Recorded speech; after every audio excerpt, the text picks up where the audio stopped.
Okay. Welcome to the first episode of Two Phase. Two Phase. Tulina akantu kafeke tutandise olunaku olwaliro tugenda kuba tukayita Two Phase. Wano ngenda kubanga nzijamba wendowooza zange abantu abamu baŋŋambye nti mwatandika Kasuku nga kitukate kyayo kyangawe kyali kati tulina wano we tuli. Tetulina tugamba kyakukola. Tugenda kubeera ng'ekintu kino ate tukikwasaganya two phase ngabeera amasannyalaze oba three phase tugenda okubanga ekintu tukikwasaganya wano buli wiiki tujja kubeera ng'ekintu tugenda kugezaako nnyo okulaba nti tugatharinga nnyo opinion endowooza about people who have made news, events that have made news and different things. So tugenda nti beera nga osigala ku Kasuku Live YouTube channel, subscribe kali akade tuku awo tusooke tulabe butandika okugenda mu maaso. Mujja kunsonyiwa ebintu bisinga tulina okuba nga tubiyisa wano ku YouTube because tugezaako okulaba nti ekintu kikyusa. Free platforms ezo eziteetaagisa nnyo data naki ziviiriddeko nnyo abantu bangi okutumanyiira ate n'okulinnyirira omulimu guno gwe tulimu. By the way, olunaku lwaliro ngenda kuba njogera nnyo ku b'amawulire mujja kunsonyiwa but ezimu ku nsonga waki ntandise nammwe okusinga njagala akantu kano kasigalewo kuno ku YouTube even after 20 years abantu abanajja bali kalaba because kagenda beerawo kabeerewo so they will visit it bategeere abana making a sense out of it well and good abata making a sense out of it bebanamanya. Otherwise let's get on with the show.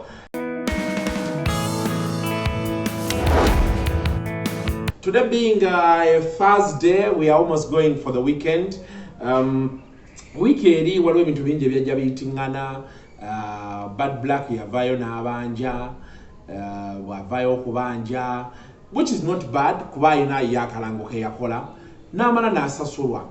Challenge yange eri emu era nga bwe nzize mbagamba kyekimu kyenjo carrying forward ku story ya Big Eye. Lwakwate Big Eye ye yamaze n'akyusa narrative nagamba nti kati anedda ebyennyumba ndoza n'abiteeka ku bbali bwe twabikubyemu ebituli n'ashiftinga nadda ku kyokubanja NRM. Baba abanja NRM, that is a cause of his, that is another day. Let him prove nti abanja NRM ebisigadde. Naye kino waliwo ekintu ekigenda mu maaso naddala bannayuganda abatulaba nsuubira okuba nti ka vidiyo kano katuukira ddala paka mu nnyumba enkulu evuga ekintu kino oba efuga eggwanga lino Uganda. Saagala nnyo there are events that are happening these days waliwo ebintu ebigenda mu maaso. We are bastardizing the presidency. Tufudde okubeera president wa Uganda, okubeera minister, olaba n'okubeera obeezi eros tukifudde nti kintu kya bulijjo. Omuntu buli omu kati asanga ayimirira n'agamba nti president.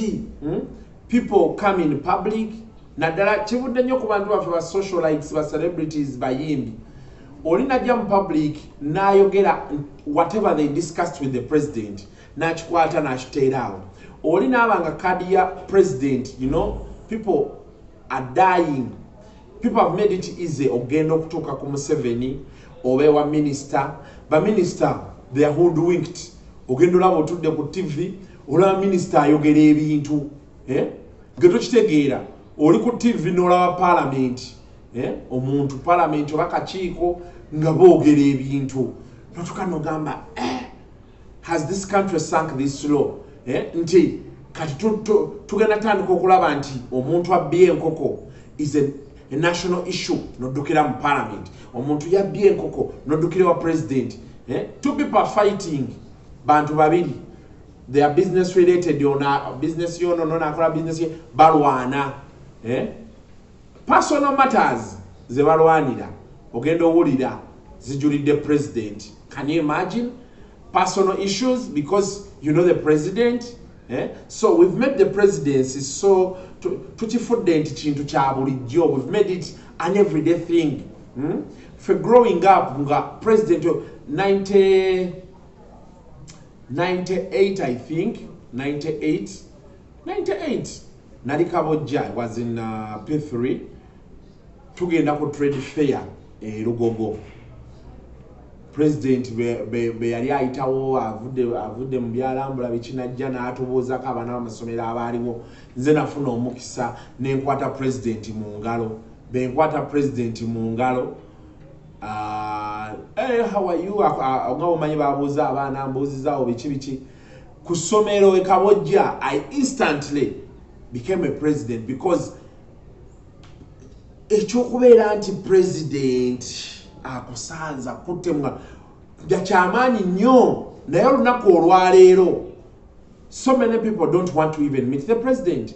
So many people feel the president takyasobola na kumala bizibu byabwe bagamba nti ekintu kyokka president kyama nti president bagenda ne bamubriefing ananyiiga asobola okuorderinga they arrest you oba his minders be banyiiga nga balaba yo sabotaging they can arrest you ne bakuteekako emisango na biki kyekyo ekintu abantu bokka kye baasigala okutya naye what happened to our president omusajja gwe twabeeranga waawo nga abantu bamwagala abantu nga bamurespecting ate era nga bamutya in equal measure today otuula abayimbi president okuva kalulu akasembayo kali you have bastardized I mean the presidency has been bastardized nalinako last year fo abamu abaali ennyo ku side ya Bobi Wine by the way last year at the other time nga bagenda mu bululu because abayimbi basinga babatwala bayimbye tubonga naawe biki actually sina just this election the previous election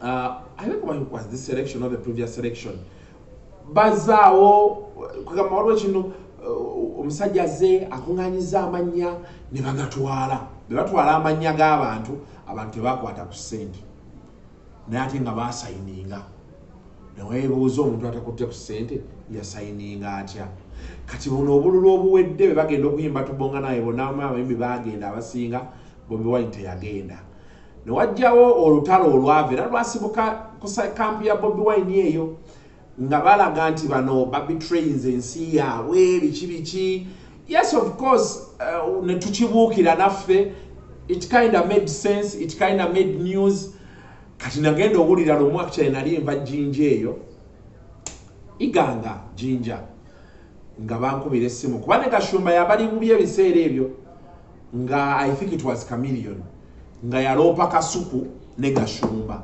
ewa president nti babalemesezza tubakalakata in my mind I was like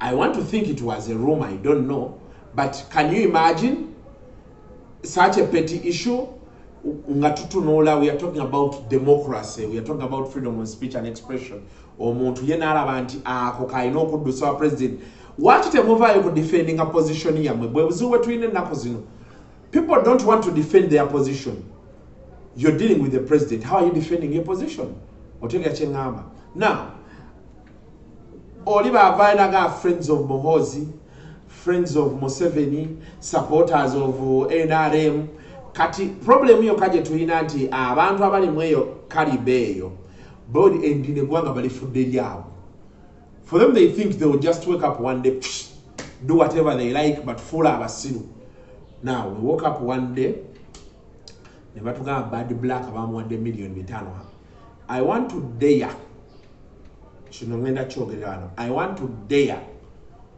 Bad Black I want to dare Balaam bwemaali signing empapula ebyo or anyone from friends of Muhoozi okutulaga $5,000,000 ebyo zaavaawa era Bad Black azitulage ng'agenze nazeewaka naki kye zaakola otegeera kyetugeza kukugamba nti it was not a bad gesture but saying we gave Bad Black 500 million was exaggerating because kubonabona abaaliwo awo tekuli alina law ezigaba ng'ezimuwa okitegedde naye ate nga bwe baga nti baazimuwa ate bagenda zibanja bajja kugenda bazibanje president nti president twawaayo ssente fe abawagizi bo twagala zituddiza oba give us this favor now kitegeeza ki ekyo kitegeeza nti omuntu omulala ali eyo agenda tegeera nti institution zaffe tezikola kati alekerawo okubeera nti alowoleza mu institution oba okuddukira mu kooti nedda kati ate atandika okubeera nga anoonya bano balowooza nti be bagezi ba Museveni bawuliriza bategeera otegeera kyengamba ekyokubiri by making such a move you are promoting embezzlement and corruption nti kitegeeza nti Bad Black baba yali abanja ebitaano ministry nevayo nega nti yo tebimanyiiko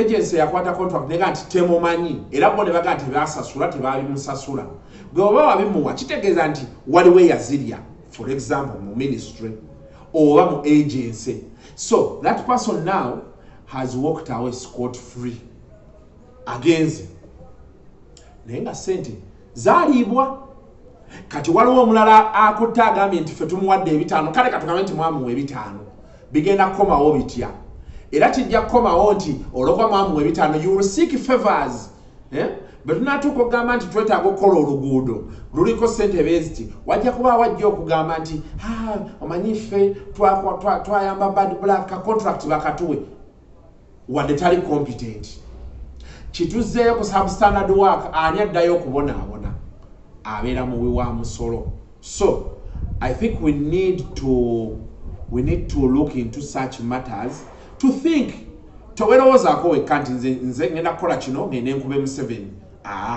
so kolowooze ku the bigger society kiki ekiddako what next otegeera kyeŋŋamba but otherwise Bad Black I'm happy for you sente ze wafunako I'm happy wakuba enduulu n'ofunayo kyofunye these are very hard times katukusabire ekintu okikwasaganya osobola okubeera nga okitwala mu maaso bulungi away from that nina omusajja wange Bigayi badde njogera naye ne wano ku simu ku WhatsApp nga ngamba ikasukwate gwe owange ekintu ng'okikubye nnyo ne mugamba ekintu kimu by the way ntera nnyo kigamba abantu abasinga benkola nabo nti abantu mulekerawo kati wano ntandika phase y'abamawulire moving into the bigger picture abamawulire mulekerawo okubeera cheap nina abamawulire bemmanyi abali ku payroll y'abavubuka bemulaba kati abatava mu mawulire balina kwe bali ku radio ku TV tebavaako you're promoting someone because bano abantu bonna bemulaba kino nkyogerera wano buli muntu gwolaba mu kamera abavaayo abazanyi obubadi musima tugenda kwekalakasa nti balina mmere sima tugenda kola ki it is to their benefit either they want political office or they want to attract the attention of the president bayitibwe balyeyo naye bwe bagenda most of them bagenze balidde bwe bagenda ne balya bakomawo bakyatulaga nti batulwanirira batwagala nnyo gwe ow'amawulire akwata omusajja oyo n'omuteekayo omusajja oyo akuwaddeyo sente mmeka kyenjagala okubuuza omusajja oyo akuwaddeyo sente mmeka kyekisooka ekyokubiri kyanjawulo ki kyakuwa ne sitoole ye because you see there are two things one omuntu yenna ow'amawulire nkubuulirira wano omuntu yenna yenna agamba nti mukwano gwo ng'akola amawulire serembu oba biki nga tagenda kutiipinga nti nina news item gyembreakinga takwagala nga tagenda kuwa exclusive story takwagala kuba kitegeeza nti akutwala generally ekifuula ow'amawulire ow'enjawulo all of these people what made the difference for them was one and I want to tell it to you the big journalists you see today ekyabafuula ab'amaanyi kyali ekintu kimu ne babeera mu lutalo nga olutalo lwayita Museveni ba William Pike bagendangayo they could get exclusive stories but tamale bagamba nti bagendanga mu lutalo olwo olunaku olwaliro kyakibola abasajja bwe baatuuka eno gye batuuse abaafunamu baafunamu kati gwe w'amawulire atuddeyo ewaka ng'olina omuntu bano abavubuka they are making money nkikubuulira they are making money mbadde nkigamba Bigayi ne mugamba Bigayi kuba badde ngamba nti kasuku ng'onkuba ne mwanze sikukuba nkola mulimu gwange ow'amawulire I am giving the facts I'm giving my opinion why because if you had a story like that one and you say you're my friend you would have gotten it to me One ndowooza kono ganti this is a breaking news story. It's a big story. Musajja wange njimuwe kyekimfuula na kyekiba kigenda okufuula ow'enjawulo. Wandilowooza nti nga sinnazanya bubadi buno. How do I put my friend in check? Kireme mugwako bugwi. Do you know what it means? Okubeera nga otudde, for example, ngenaga, if I say, for example, let me say, Spice Diana, mukwano gwange, I'm just giving an example. Notula ku TV nga buli omu amanyi gw'omanyi ebikwata ku Spice. Then boom, you're in the media and she's saying something everybody expected you to know. Or the next minute, people are calling you, asking you about what she's saying, now you have no idea. Do you know where that leaves you? Abategera amawulire bagategera abantu abamawulire ennaku zino tulina obuzibu bungi. Abamawulire tuzze tuli bangi abasenga tebabisomye bazze kuba kyaliwe yajja ne bamuyigiriza ka kamera tutorials kweziri ku YouTube kwata kamera kola bot nebisigadde. As long as you are a living, no problem. But what are the basics? What are the basics? Tetuzigoberedde. Tuweweesa abantu ne tubaweeweeta nga bw'otuula wansi n'obala kiki kyakugattako on your career for starters. Now, waliwo system eyazze empya buli omu amanyi Museveni bw'akulaba mu mawulire agenda kuyita buli muntu ajja addukira mu mawulire naye buli addukira mu mawulire ajja abamawulire tebamubuuzaako tuwe evidence to what you're saying. For example, today Big I yafunye intention to sue. They are drafted everywhere. Nebemera njagala kati njifuna nenjikuleetera. The question is, tulage we mwasayininga nabo we mwakanyiza nti ngenda kuyimba ebivulu bebiti nja kusasula sente beziti. Show us those documents. You get it? Yes, it was a gentleman's agreement. Who did you talk to? Who were the witnesses? Naye tali wa mawulire abuuza bibuuzo ebyo taliyo. Buli ajja ateka Big I mu kamera because yes, tudduka tulina deadline tulina okukola amawulire. But twava ene tubuuza Big I nti tulageeko ku stamp duty ya URA gye mwasasulako ku sente ezaleetebwa. Because ya URA tojja gifera. You could easily talk to a bank person na kuferera document transfer nebisigadde balina bwe babizanya ezo agreement bazikola bulijjo ne zibeerawo tukugambye tuwe ku ya URA kati bw'omala ogituwa tugende cross checking fe tubuuze national trial emyezi egi tubuuze office ku office nti eno stamp duty entuufu ekwatagana etya gitulage wano narrative neekola ki neekyuka. Now the unfortunate bit is eno mu entertainment anje balowoozanga nti abatalina magezi gye bali is where all those things are happening at a time where entertainment yekutta kati buli omu jaddukira kati kuba bamanyi nti ebitambula gye bikola ki naye fe abamawulire tuganya olinnyisaawo awo. We have refused to ask the relevant questions. Omuntu n'abeera ku TV n'agamba baagala kunzita n'otamubuuzaako nti waloopyewa kati olina afuula nti TV oba radio is court oba gyalina okuddukira n'omugamba nti woddukira wano ku TV nze ngenda zanya bintu byo. After that, what happens next? Yes, you were cheated. Where are the agreements? Where are the agreements? People don't ask these questions anymore. Omusajja yadda nkwatira mu studio watuuseyo otya betugenda ku social media nga tulaba messages eyali aga nti bamukwatidde mu studio alina messages zikyuka n'omusajja gwagambe yali amukutte I love you honey come over I'm feeling cold messages that insinuate waliwo embeera y'okwagala mpaako naye ng'otudde ku TV tomubuuziza bibuuzo ebyo oli ku radio you're broadcasting. You're not asking the relevant questions.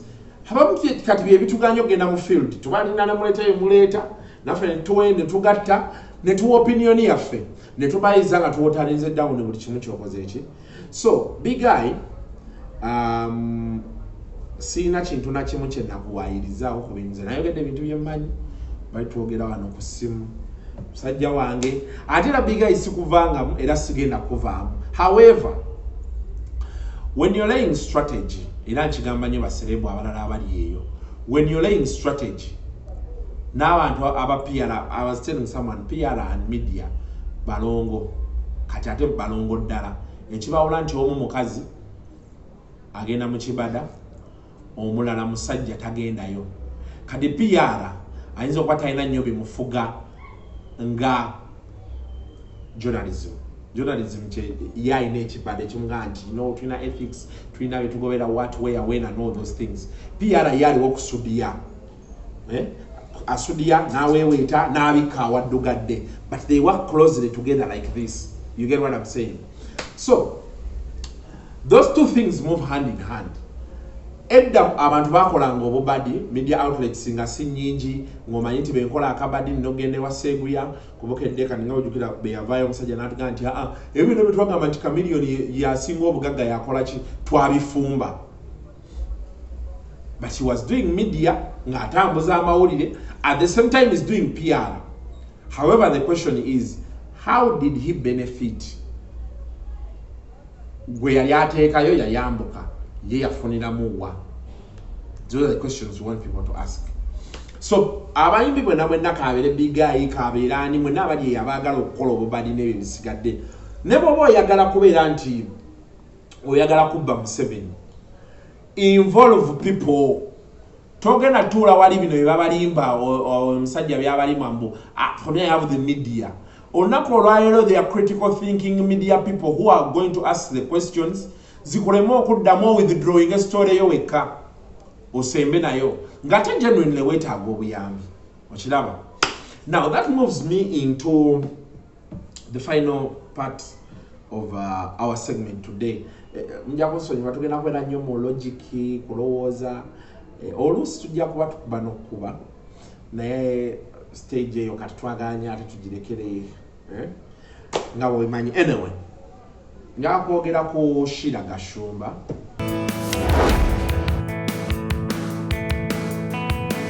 This plan,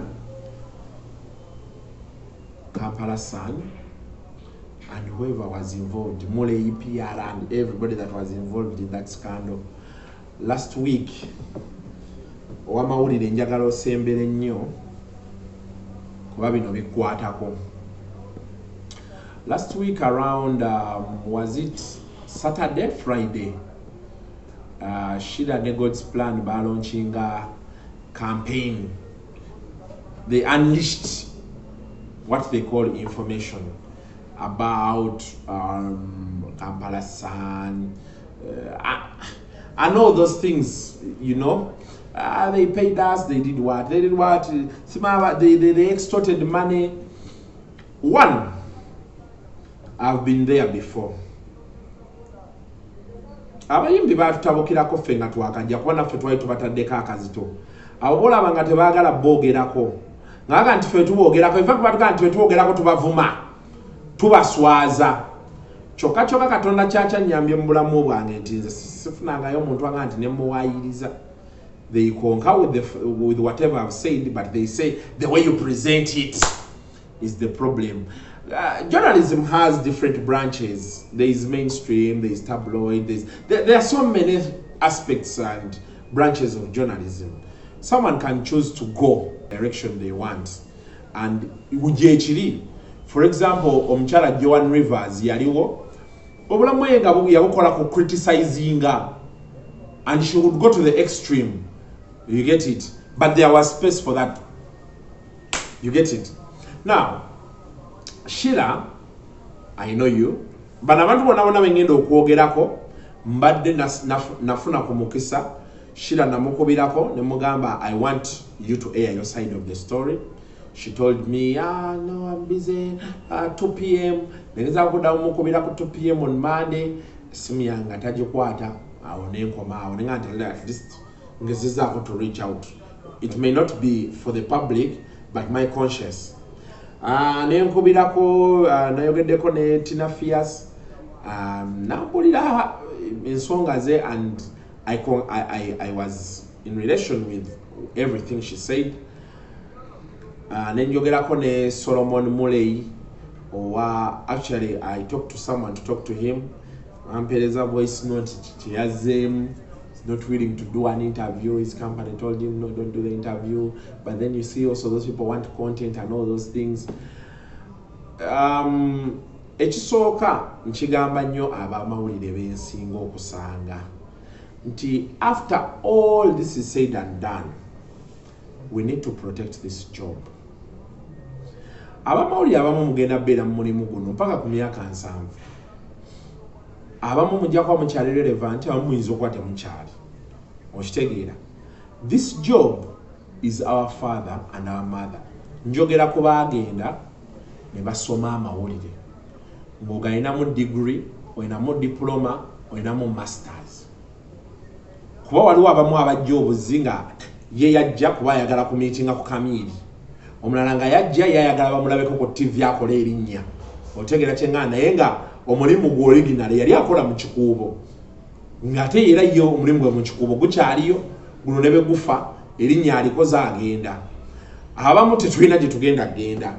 Kyakivola channel nga zino twaziggulawo because this is what we know, kye twasomerera tetulina kirala kye tumanyi. TV ne radios bezinatukoowa tujja sigala ku YouTube zaffe.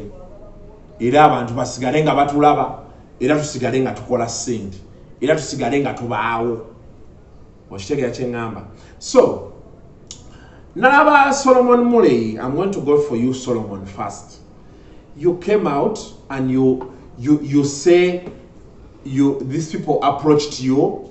They wanted someone to do for them PR, to fabricate stories. So you sit down, you fabricate stories, you distribute them. Then they end up in newspapers. Solomon, you wanted to defend yourself. Where were you leaving the job? Because you were a journalist first. I know you, Solomon. You were a journalist first. How do you want to defend yourself at the expense of the profession that put you where you are? So when you come out to tell us you were a PR person, you were paid and all those things. So what happens to those people that are involved in the scandal that you're trying to say, you talked to them, you reached out to them, but never they read those stories? Where do you leave the credibility of those TVs, radios, newspapers that ran those stories you say you were paid to run? Yes, you want to clear the air. Who was going to strangle you? You say you left Vision Group sometime. So meaning you're not liable. You're answerable to yourself. All the people. Where do you leave these people?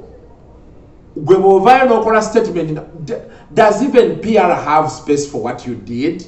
You come out to say that was my client.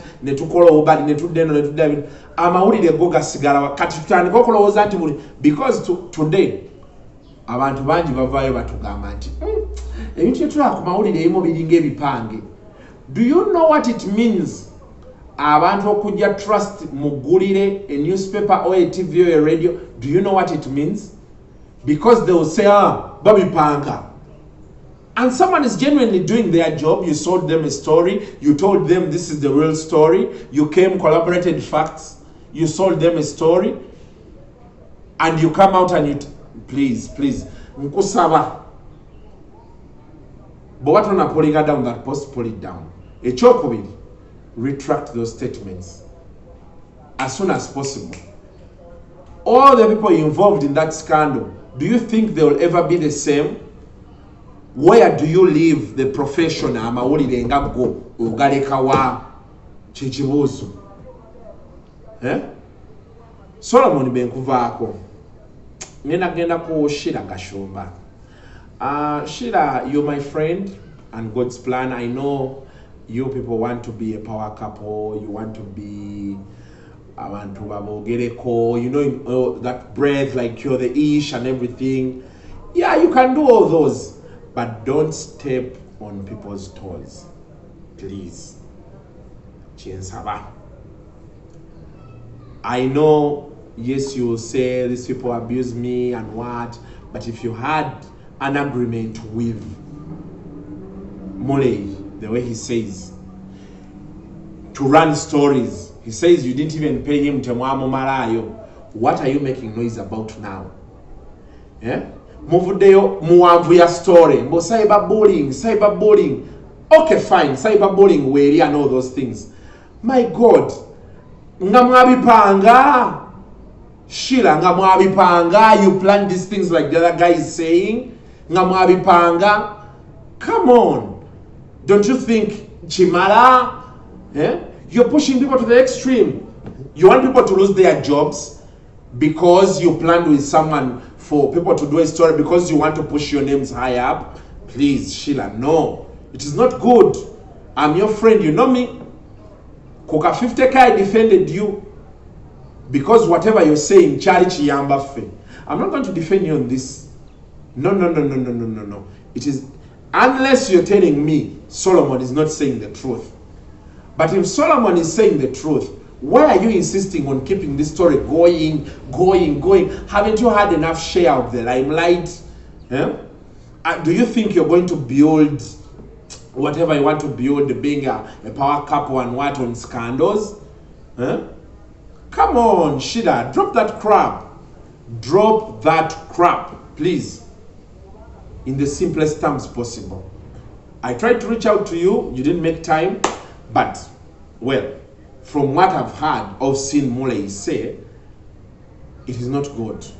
It is not good. Let's not, Sheila, the media made you. You were a little girl.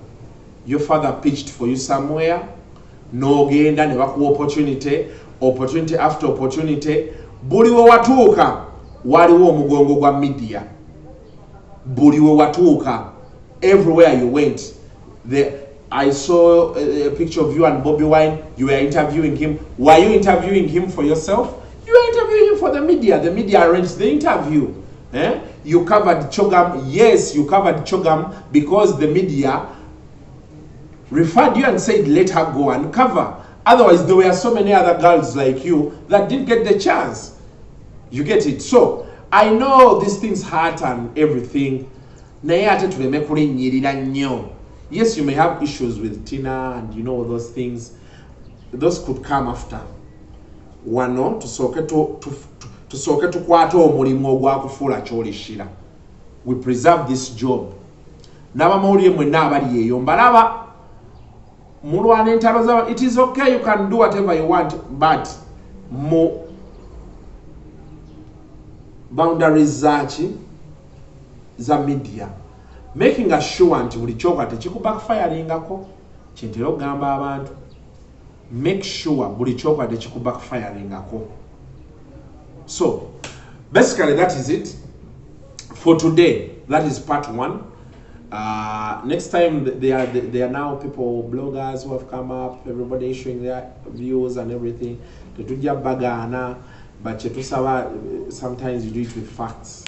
Yes, osobola okubeera ng'ovuma ffe ekitubeezezaawo wano nti tukoze buli kye tukola ne tuvuma abantu ne tubaze with facts. With facts.